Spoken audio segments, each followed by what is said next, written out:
coming down the road that will. What about we're way over? Not yet.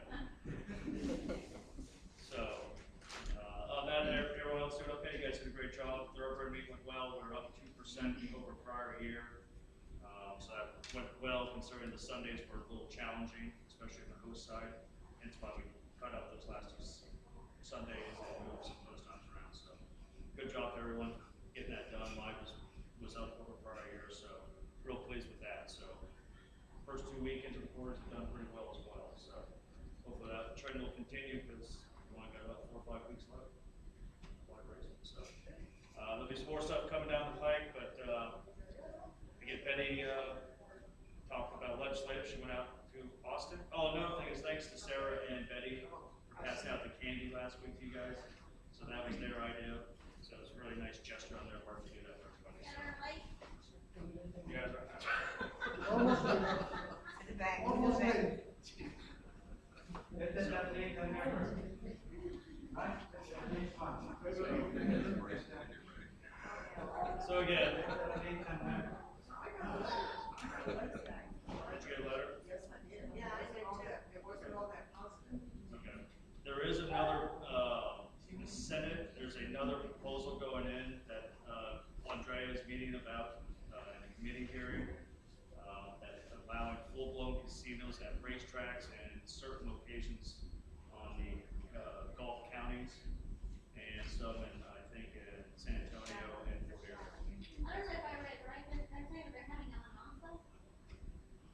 At Lone Star.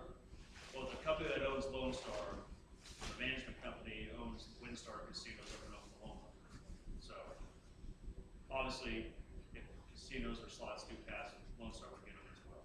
It's all it would be all the existing licensed racetracks in the state. So greyhounds, horses, and everything like that.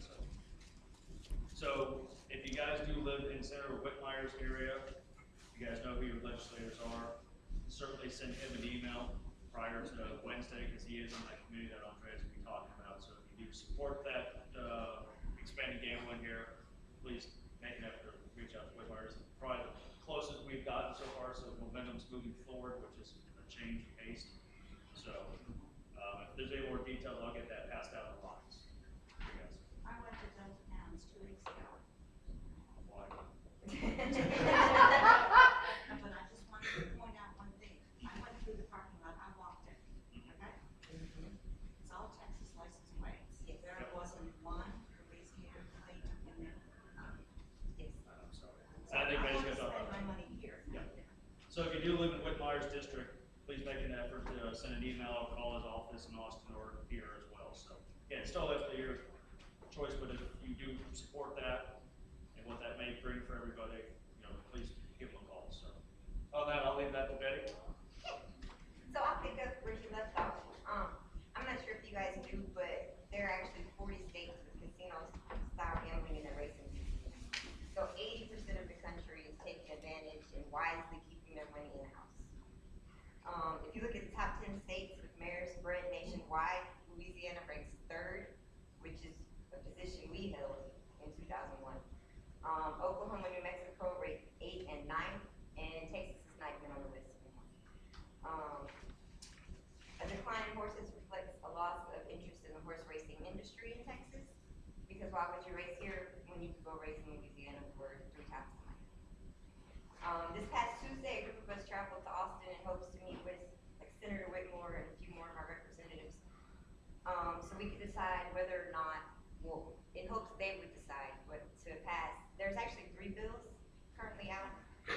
The first one is SJR 36, which is Senator Hinojosa's bill, which, like Frank said, would put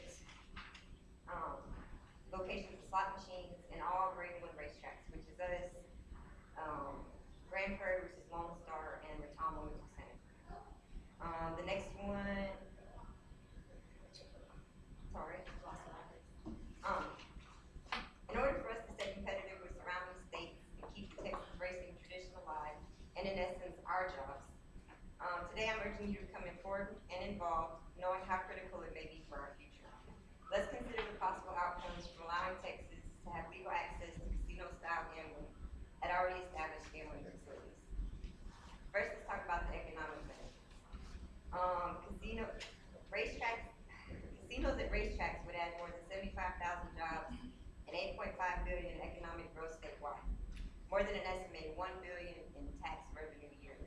So every year, $1 billion going to school funds, road work, infrastructure. Can't say we don't need it.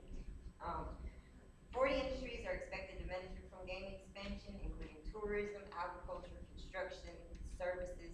There's a lot of things that come with casinos, not just slot machines. There's hotels, restaurants, entertainment, musicals. People want to come out and perform, bigger crowds. The horse industry is quickly abandoning Texas for Oklahoma, Louisiana, and New Mexico.